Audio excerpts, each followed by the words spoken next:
नमस्कार। आज हम आप लोगों के समक्ष बादल राग जो कविता है पंडित सूर्यकांत त्रिपाठी निराला के द्वारा रचित, इसकी व्याख्या लेके प्रस्तुत हुए हैं। यहाँ पर जो बादल हैं वो क्रांति के प्रतीक हैं और राग अर्थात संगीत यानी क्रांति का संगीत।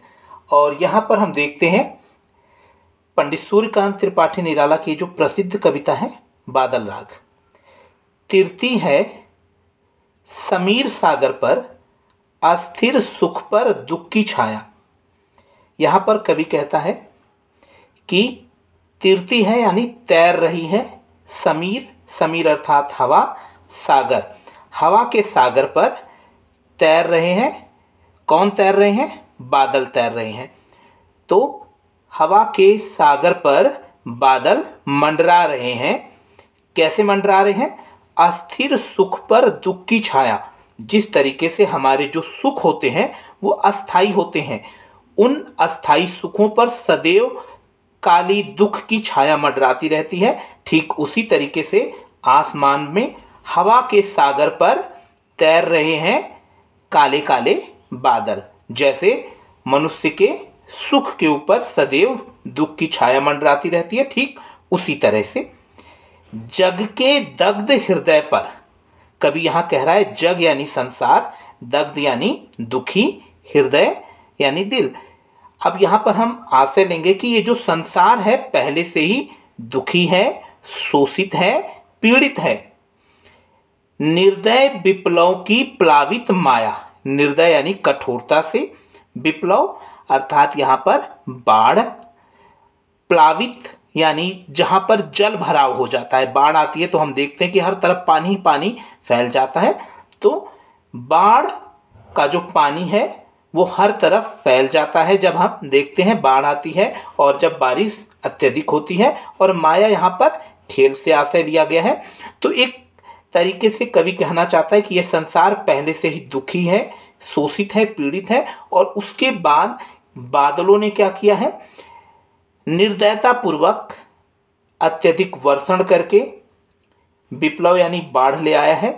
और मानो उसने जल प्लावन का खेल खेला है, अर्थात हर तरफ उसने इस दुखी संसार को पानी से डुबो देने का प्रयास किया है। अर्थात जल प्लावन होगा तो नई सृष्टि का सर्जन होगा।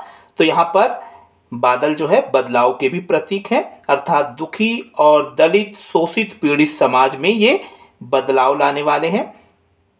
यह तेरी रणतरी, रणतरी यहाँ पर युद्ध की नौका, रण यानी युद्ध, तरी यानी नौका। कवि संबोधित कर रहा है बादलों की। हे बादलों, ये जो तेरी युद्ध की नौकाएं हैं, तो यहाँ पर युद्ध की नौका से आशय हम ये लगाएंगे कि ये जो तेरी जल से भरी हुई नौकाएं हैं, भरी आकांक्षाओं से, आकांक्षाओं से अर्थात उम्मीद से भरी हुई हैं। हे बादल, ये जो तेरी युद्ध की नौकाएं हैं अर्थात पानी से भरी हुई हैं, ये उम्मीदों से भरी हुई हैं।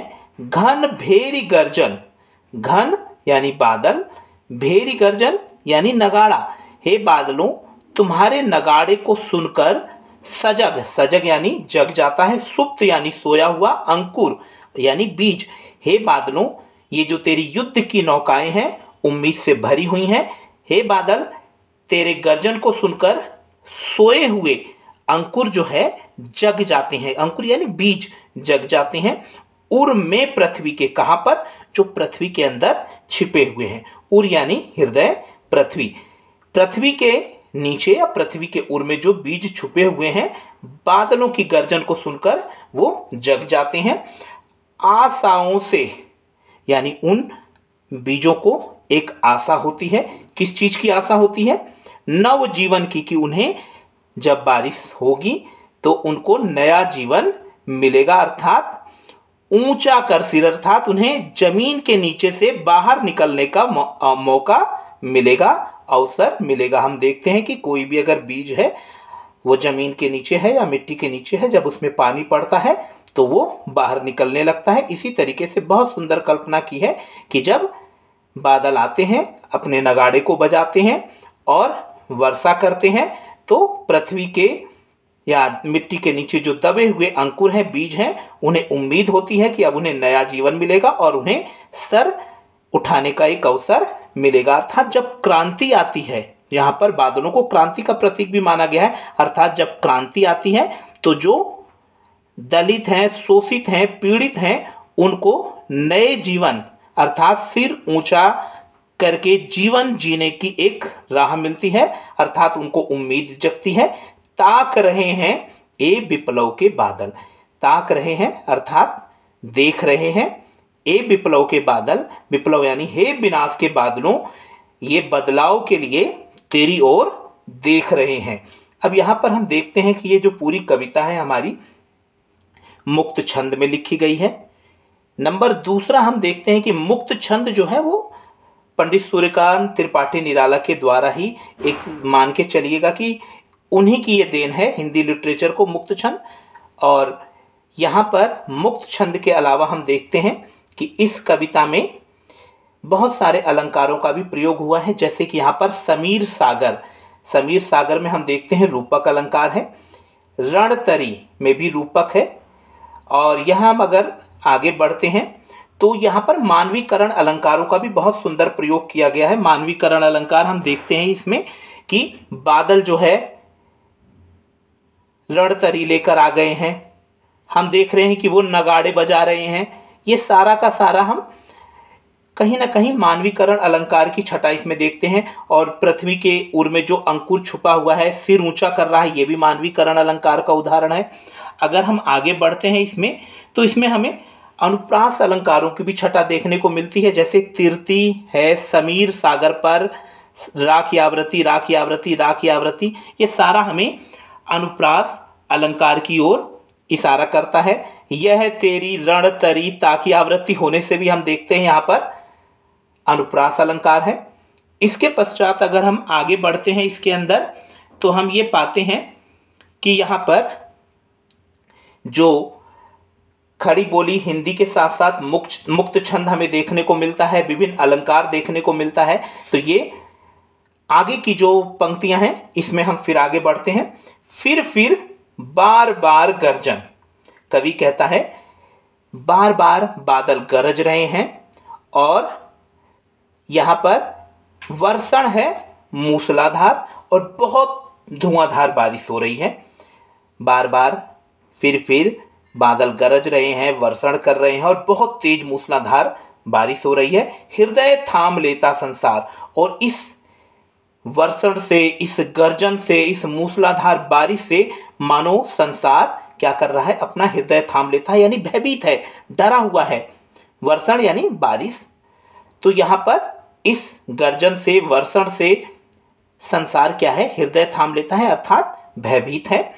सुन सुन घोर वज्र हुंकार, सुन सुनकर घोर यानी अत्यधिक, वज्र यानी बिजली, हुंकार यानी यहाँ पर बिजली की कड़कने से को लिया गया है कि अर्थात बिजली के कड़कने को सुनकर और इस मूसलाधार बारिश और गर्जन को सुनकर मानो ये संसार भयभीत है। अर्थात बादल जो कि क्रांति के प्रतीक है और क्रांति के आने से मानो जो पूंजीपति वर्ग है वो भयभीत है। अब आगे उसी को स्पष्ट किया गया है। असनिपात से सापित उन्नत सशत वीर, असनिपात अर्थात असनी का मतलब है बिजली, पात यानी गिरना। असनिपात अर्थात बिजली के गिरने से सबसे ज़्यादा कहाँ पर क्षति होती है, उन्नत सशत वीर। उन्नत सशत वीर का यहाँ पर आशय लिया गया है कि जब बिजली है वो हमेशा ऊंचे स्थलों पर गिरती है, अर्थात जब क्रांति आती है तो बड़े लोगों को ही इसका ज़्यादा असर देखने को मिलता है या उन पर ज़्यादा इसका असर होता है। अब यहाँ देखते हैं छत बिच्छत। छत बिच्छत का मतलब है यहाँ पर लहूलुहान होना, घायल होना। हत यानी मरना। अचल शरीर, अचल यानी स्थिर, पहाड़ जैसे शरीर वाले। हम यहाँ पर थोड़ा सा आशय जो समझेंगे, सबसे पहले हम देखते हैं कि असनिपात कहाँ पर होता है, ऊंचे स्थानों पर। किन ऊंचे स्थानों पर, अचल शरीर, अर्थात यहाँ पर ऊंचे स्थान जो पहाड़ हैं उन पर अत्यधिक बिजली गिरती है और वो बिजली के गिरने से क्या हो जाते हैं, छत बिच्छत यानी टूट जाते हैं। हत यानी यहाँ पर हत का मतलब है मरना है, यानी गिर जाते हैं। तो ऊंचे स्थल बिजलियों की चपेट में अधिक आते हैं और उसकी वजह से ये टूट फूट यहाँ पर अधिक होती है। इसी तरीके से जब क्रांति आती है तो ये क्रांति का सबसे ज़्यादा असर ऊंचे स्थानों पर जो बैठे हुए पूंजीपति हैं, सैकड़ों सशत यानी सैकड़ों वीर यानी ऊंचे ऊंचे जो ऊंचे स्थानों पर बैठे हुए जो पूंजीपति हैं उन पर सबसे ज़्यादा इसका क्रांति का प्रभाव पड़ता है। गगन स्पर्शी स्पर्धाधीर, गगन स्पर्शी यानी आसमान को छूने की स्पर्धा यानी प्रतियोगिता में लगे हुए जो धीर हैं, जो पूंजीपति हैं, वो सबसे ज़्यादा अग्निपात यानी बादलों की क्रांति से प्रभावित होते हैं। अब आगे अगर हम बढ़ते हैं तो हंसते हैं छोटे पौधे लघु भार। जो छोटे पौधे होते हैं अर्थात जो कमजोर और शोषित और पीड़ित वर्ग होता है वो हंसते हैं। क्यों हंसते हैं? क्योंकि क्रांति आने से एक बदलाव की उम्मीद जगती है और बदलाव से उनको उनका हक मिलेगा। अर्थात ऊंचे स्थान पर बैठे लोगों को क्रांति की वजह से क्या होता है कि ज़्यादा नुकसान होता है और छोटे लोगों को अवसर मिलता है आगे बढ़ने का। इसलिए ये छोटे पौधे जो कि गरीब और दलित शोषित के प्रतीक हैं, ये हंसते हैं क्योंकि अब उन्हें उनका हक मिलेगा। सस्य अपार, हर तरफ हरा भरा, सस्य यानी हरा भरा, अपार हर तरफ हरा भरा दिखाई देता है। हरा भरा का मतलब यहाँ पर यह है कि जब बारिश होती है तो हर तरफ हरियाली छा जाती है, क्रांति आती है तो हर तरफ एक तरीके से लोगों को हंसने का, आगे बढ़ने का मौका मिलता है और मानो हर तरफ समानता का माहौल बनने का एक अवसर प्राप्त होता है। हिल हिल खिल खिल हाथ हिलाते तुझे बुलाते, विप्लव रब में छोटे ही शोभा पाते। हिल हिल कर, खिल खिल कर अर्थात जो छोटे पौधे हैं वो हिल रहे हैं, मानो हंस रहे हैं और हाथ हिला रहे हैं।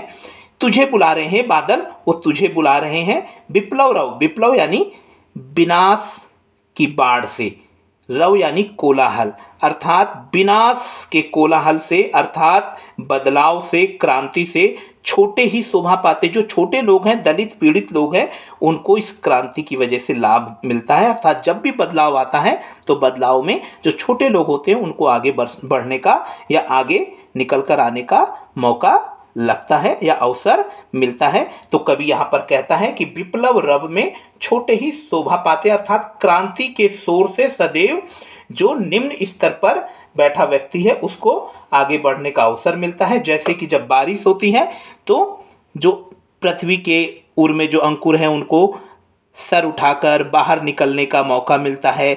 इसी प्रकार से हम देखते हैं छोटे लोग क्रांति के आने से हंसते हैं, हाथ हिलाते हैं, खिलखिलाते हैं, मानो वो क्रांति का आवाहन कर रहे हों।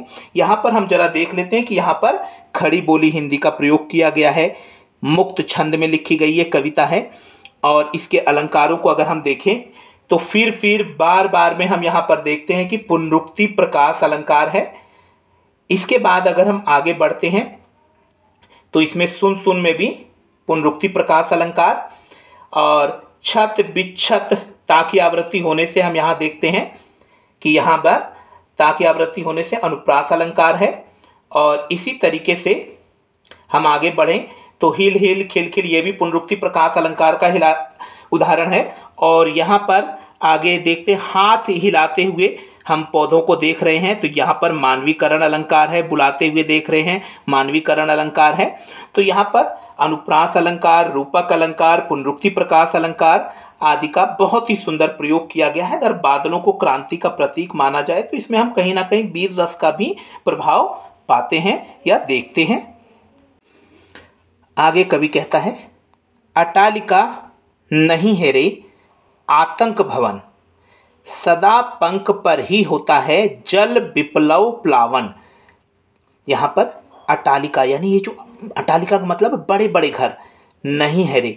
कवि कहता है ये जो बड़े बड़े घर हैं, ये जो बड़े बड़े घर आपको दिखाई दे रहे हैं, बड़े बड़े महल दिखाई दे रहे हैं, एक्चुअल में वो बड़े बड़े महल नहीं हैं। आतंक भवन वो डरे हुए लोगों के घर हैं। आतंक यानी डरे और भवन यानी घर। ये जो बड़े बड़े घर हैं ये बड़े बड़े घर नहीं हैं, क्योंकि इसमें रहने वाले जो पूंजीपति हैं इन्होंने लोगों का शोषण करके ये सारी अट्टालिकाएं या ये भवन बनाए हैं। और इसमें रहने वाला ये जो पूंजीपति है सदैव आतंकित रहता है, अर्थात सदैव डरा रहता है, क्योंकि उसे डर है कि क्रांति आएगी तो सबसे पहले उसका असर उसी पर होगा और पूंजीपतियों से उनकी पूंजी छीन ली जाएगी। अब यहाँ पर कवि कहता है सदा पंख पर ही होता है जल विप्लव प्लावन। सदा यानी हमेशा, पंख यानी कीचड़, पर ही होता है सदैव जो क्रांति की शुरुआत होती है, पंख यानी कीचड़ अर्थात गरीब लोगों के द्वारा होती है। यहाँ पे हम प्रतीकात्मक है, पंख यानी गरीब, पंख यानी कीचड़। तो सदैव जो बाढ़ आती है, सदैव बाढ़ की शुरुआत हमेशा कीचड़ से होती है, तो उसी तरीके से सदैव क्रांति की शुरुआत गरीब लोगों के द्वारा होती है। जल विप्लव प्लावन, जल विप्लव यानी बाढ़, प्लावन यानी पानी से हर तरफ पानी ही पानी दिखाई देना, बाढ़ का पानी दिखाई देना, यानी सभी जगह पानी में डूबी हुई हो तो वो प्लावन की स्थिति कहलाती है। तो यहाँ पर विनाश की बाढ़, जहाँ पर हम देखते हैं हर तरफ पानी ही पानी हो, तो सदा पंख पर ही होता है जल विप्लव प्लावन, कि सदैव जो बाढ़ की शुरुआत है कीचड़ से होती है। और इसी तरीके से कवि कहता है कि सदैव जो क्रांति है वो गरीब लोगों के द्वारा ही लेकर आई जाती है। क्षुद्र प्रफुल्ल, और इस क्रांति से क्षुद्र यानी गरीब, प्रफुल्ल यानी खुश होते हैं।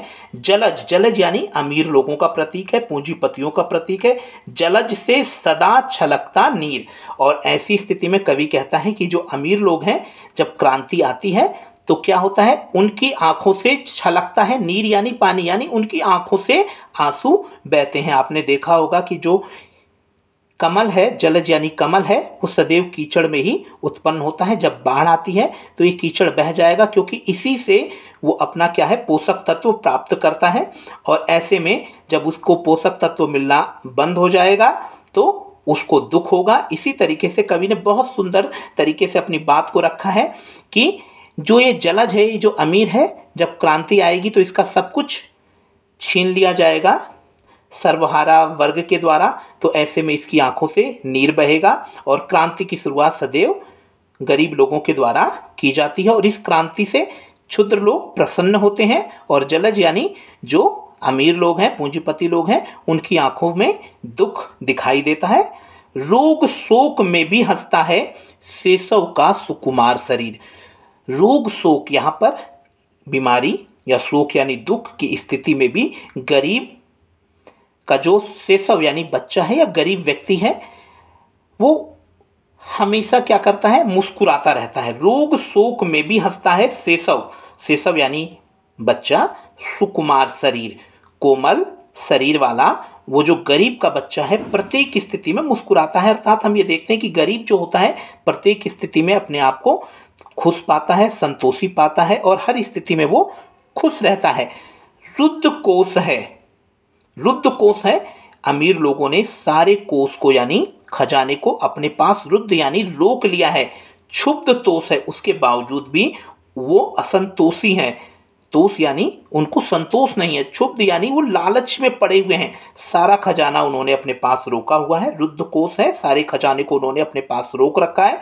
क्षुब्ध तोष है, उसके बावजूद भी वो असंतोषी हैं। पैसे को और ज़्यादा कमाने में लगे हुए हैं, 1 का 2, 2 का 4 करने में वो लगे हुए हैं। इसके बाद हम यहाँ पर अगर हम देखें तो यहाँ पर आतंक भवन में हम रूपक पाते हैं अट्टालिका नहीं है रे, यहाँ पर अट्टालिका नहीं है में अपनहुति अलंकार पाते हैं। इसी के साथ साथ नहीं है हा की आवृत्ति होने से हम अनुप्रास को देखते हैं। यहाँ जल विप्लव प्लावन ला की आवृत्ति होने से हमें अनुप्रास अलंकार देखने को मिलता है।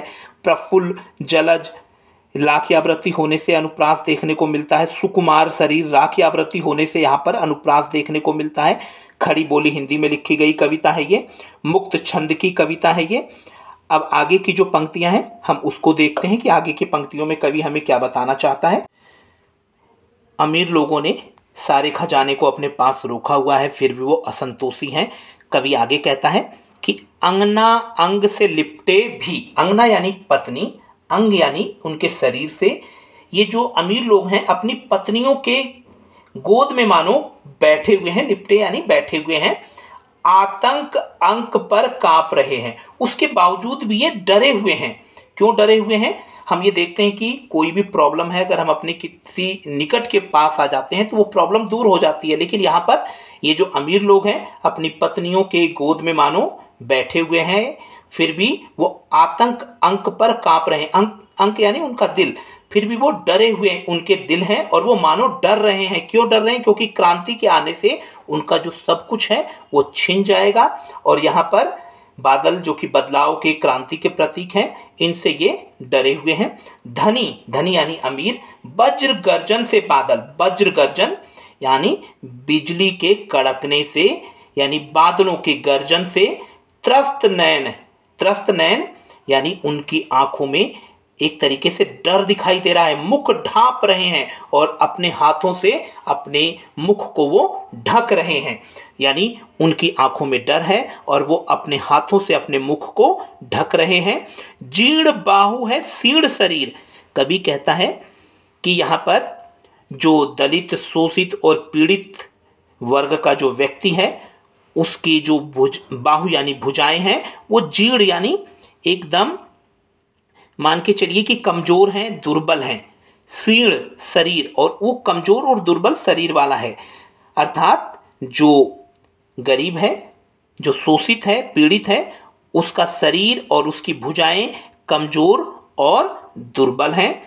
तुझे बुलाता कृषक अधीर। हे बादल, तुझको बुला रहा है कौन? कृषक, अधीर होकर यानी बेचैन होकर। अब ये देखिए, ये जो किसान है इसका शरीर या इसकी भुजाएं इस तरीके से दुबली पतली काया के साथ, इसका हाथ इतना दुबला पतला क्यों है? क्योंकि इसने जो है पूंजीपतियों के लिए कार्य किया और उस कार्य को करने के एवज में इसके शरीर का एक तरीके से शोषण कर लिया गया है। अब इसके पास कुछ ऐसा बचा नहीं है। अब वो खेती में लगा हुआ है, एक किसान।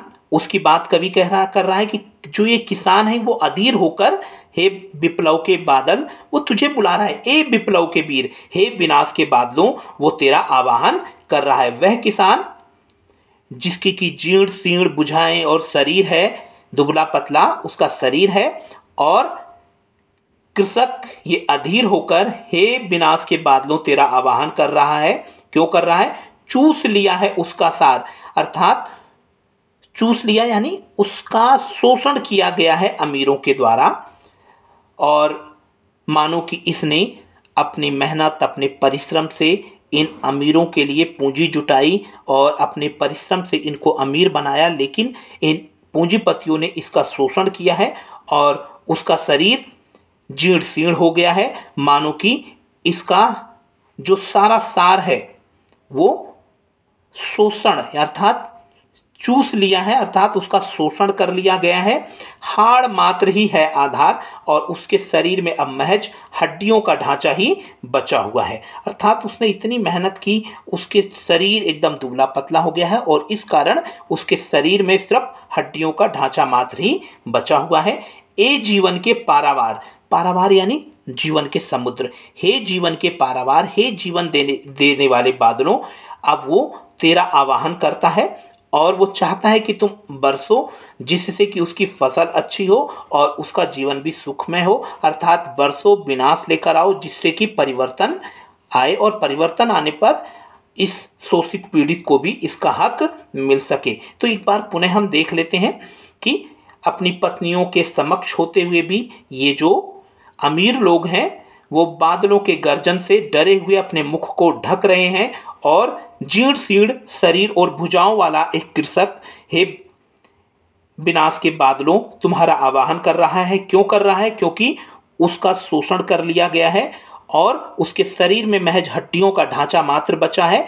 हे जीवन के पारावार, हे जीवन के समुद्र, तुम बरसो, तुम आओ, जिससे कि परिवर्तन आए और दलित, शोषित, पीड़ित को उसका हक मिल पाए। यहाँ पर हम देखते हैं कि खड़ी बोली हिंदी में लिखी गई कविता है, मुक्त छंद की ये कविता है। और यहाँ पर हम कई जगह यहाँ पे विस्मय बोधक चिन्हों का भी प्रयोग किया हुआ देखते हैं, तो यहाँ पर विस्मय बोधक अलंकार भी हो सकता है। और इस कविता में हमने आपको जो बादलों के माध्यम से जो संदेश देने का प्रयास किया है कवि ने, जो एक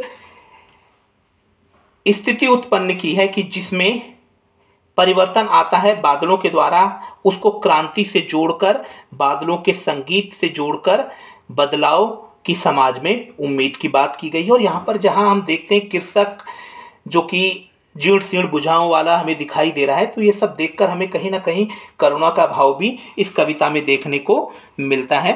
इस तरीके से उम्मीद करता हूँ कि ये बादल राग कविता जो कि महाप्राण पंडित सूर्यकांत त्रिपाठी के द्वारा रची गई है, ये आपको समझ में आई होगी।